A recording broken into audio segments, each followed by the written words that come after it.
So our next match was Chris Adonis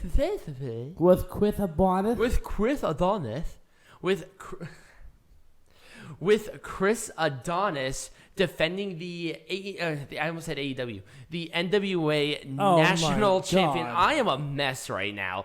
Versus James Storm, who made his return. James Storm was not in shape. He was no. Now, sometimes you get like people, they leave the ring for a while, they get in really good shape, and they come back. We see that most of the time. James Storm did not do that. And I like James Storm. No, he left the ring, went straight to the bar, and just started drinking. He drank those fucking Bush Light bullshit. No, we are not sponsored by them. I wouldn't be sponsored by them. If they wanted me to sponsor by them, I'd send them a cease and desist. But wait. Wouldn't they pay you money? Yeah, I don't care. I would send them a cease and desist. Hey, money's still green. I don't care who it comes from. I gotta have the Chinese Communist Party sponsor this. This whole thing is sponsored by QAnon. Oh, do you have to do that now? As you punch your wine. Did you not spill on you? I did not. I did not. Impressive. I am so impressive. Anyways, so the match itself, it was fine. Chris Adonis looked really good. I will say that. He did look really good. But the thing is that there was no heat to this match whatsoever. Nobody cared because this went right after that abysmal six-man tag. It was about as cold as a fucking iceberg in the North Atlantic. Now, this did help the crowd get back into it, but that six-man tag really killed this crowd. It killed people. It did. But it was... Now, I did like the ending.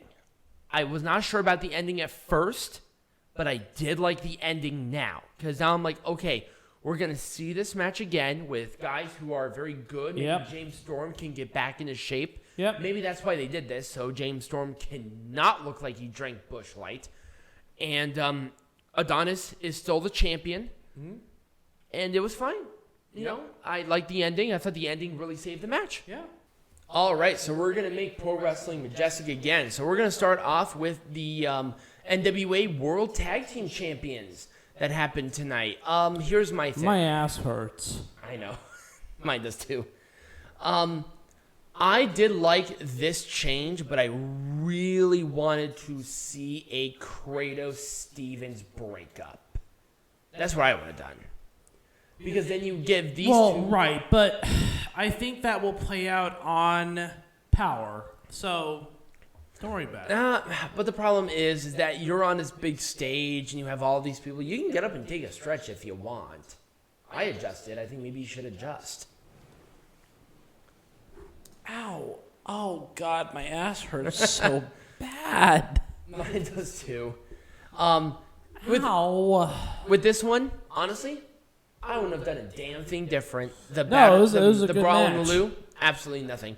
Also, once again, especially with what we talked about with this match, right. You had Crimson, who lost the match, in a rivalry with Jax Dane. Exactly. And you know that's going to be sweet.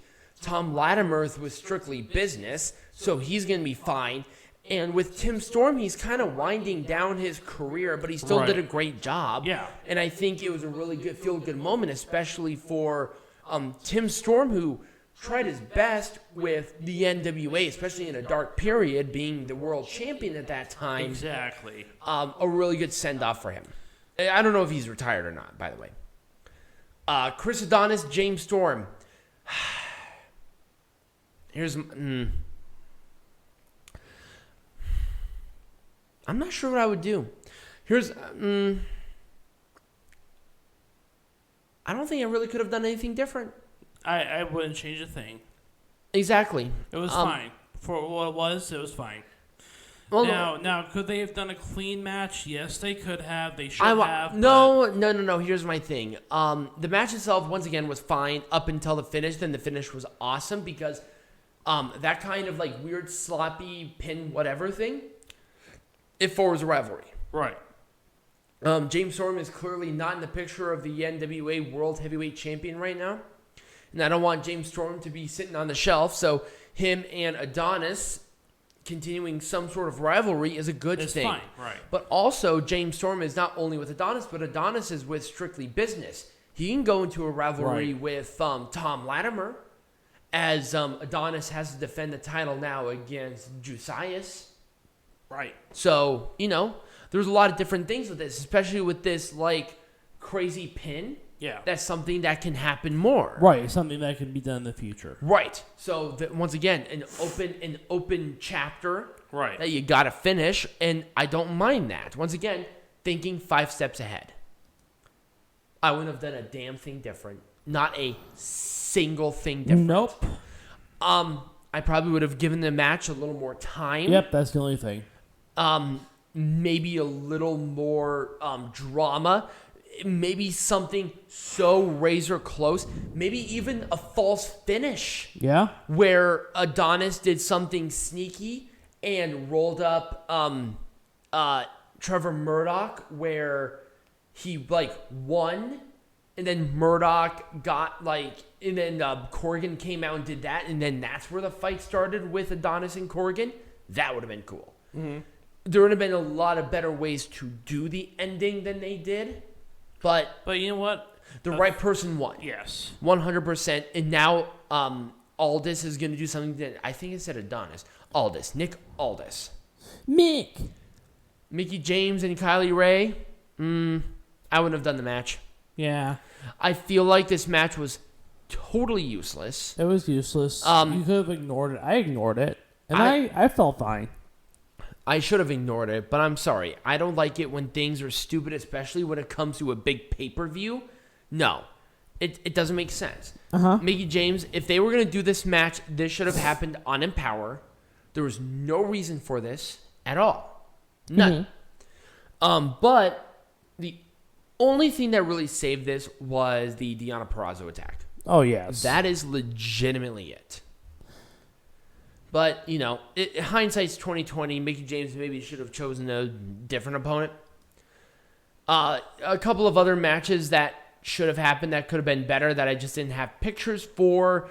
The 6-man tag, I would have totally put on something different, not this. Yeah, the 6-man tag was full of shit. It was full of shit. It was total garbage. I would have put that on this pay-per-view. I would have taken that time and separated it out into some better matches. Yep. Maybe that world title match could have been a 30-minute, awesome match. A 30-minute classic. Right. Time limit draw, 5 more minutes. Are you kidding me? Everybody in that building would have lost their damn minds. Right. That would have been sweet. Yeah. So, would have done something totally different than that. The Ric Flair segment, maybe drawn a little too much, but, it's Ric Flair. It's Ric Flair. I liked some of the little stories that they had. A lot of people really liked it, so great. The Kamille Chelsea Green match. I would have done a different contender, especially where they were. But Kamille winning was totally fine. It was fine. It was a right call overall. Yep. Let's go to Empower. Let's talk about the Women's Invitational Cup. I'm going to be totally honest. I'm putting my foot down on it. Tootie Lynn should have won. If you were going to want to build a star, especially where they were, even if she lost her women's title match, it would have been a much better story than Chelsea Green winning, who's already established. She didn't have to win this, but she did. Right. I probably wanted to, that's what I would have done. I would have had the hometown girl win. Yeah. Face off, assign her to a full deal because she did really good. Mm-hmm. And I disagree with you on that. But... Okay, well, elaborate then. Well, I don't think she was that good. There was just... We didn't know anything about her until she fucking debuted. You want someone who can draw viewers, and Chelsea Green can draw viewership. I hate this was a strategic move on NWA's part to draw attention to the fact that Chelsea Green was on the pay-per-view. Not some noob. Here's my thing. Obviously, it was sold out both nights. Yeah.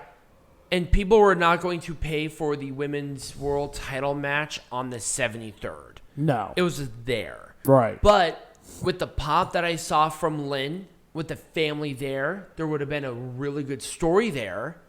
But here's the thing. Maybe, but I just didn't know who she was. I didn't really care. I guess. I probably would have chosen, I don't know. I would have done, Debbie Malenko or something instead of Chelsea Green. Somebody who is established and also, oh, my God, this is another big payday where we could have maybe told the story a little bit better there. Right. But, maybe they just didn't know how good Chelsea or how good Debbie was going to be. Maybe exceeded their expectations. I wouldn't have done anything different. This was awesome. Layla Hirsch was okay. I don't think she was ready for this. Layla Hirsch won a very high profile match to get this opportunity. And then, once again, you had Kamille on AEW doing that. And then I thought they had a good build-up. So, honestly, and then also the match itself was very good. They needed Kamille to face somebody else outside of the roster because I think they're trying to build that roster back. Mm-hmm. So, if Layla Hirsch had to be the quote-unquote sacrificial lamb for Empower, I think it was the right call. I wouldn't have done anything different. All right. Given that. Right. I wouldn't have done a damn thing different.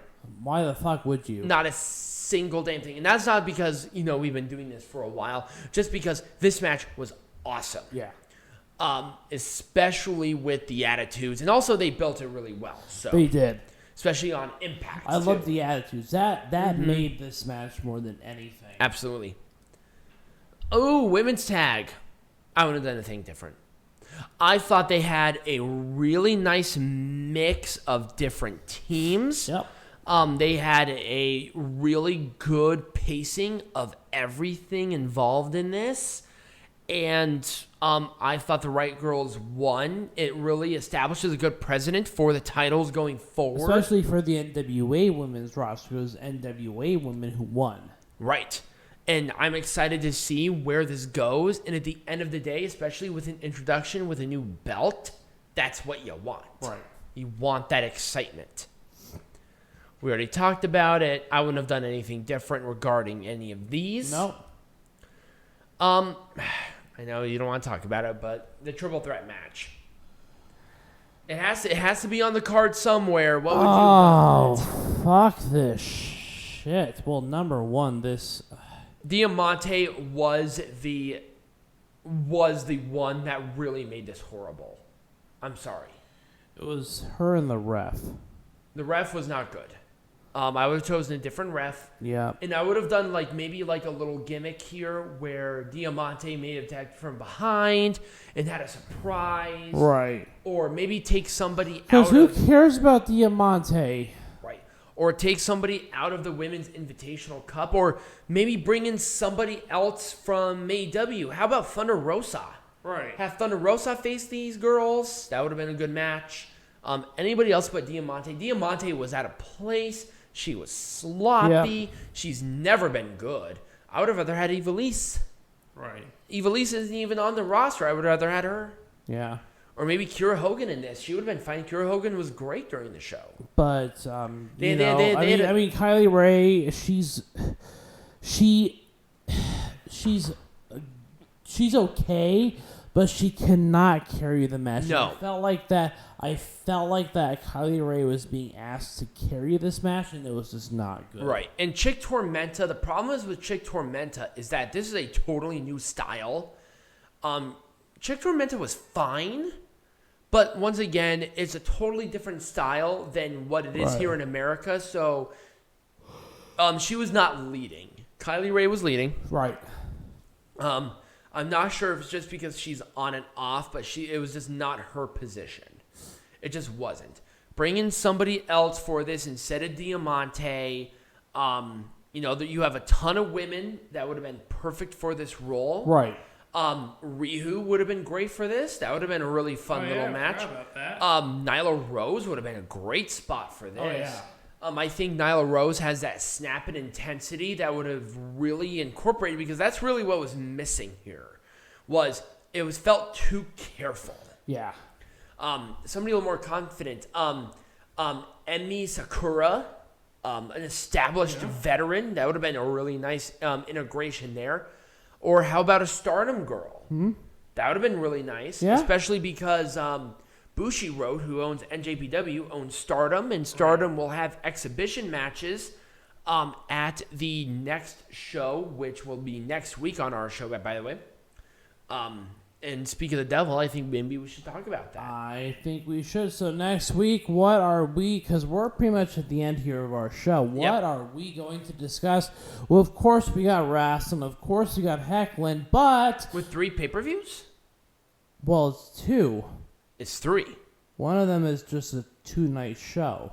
I don't consider that 3 pay-per-views. It's 3 pay-per-views. The 3 shows are 3 pay-per-views. They're not, but we'll do a shorter heckling and a shorter wrestling. Right. But I'd consider the NJPW show to be just one show. Right, depending on how many matches and how long they're going to be. Anyway, we have both nights of Wrestle Grand Slam. We got Grand Slam. We got AEW. It's just going to be a tremendous. It's going to be a great week, especially with following this. It's like, how are you going to compete with that? So I'm really excited. So if you did enjoy the video, remember to like this video, subscribe to the channel wherever you're listening this on, either on YouTube, Stitcher, podcasts, anywhere you're watching it. Go ahead and do that. Share it with your friends and become a patron where you can get cool exclusive stuff, and we're going to be releasing merch here soon, hopefully at some point in time until I can get to it. But as always, be majestic.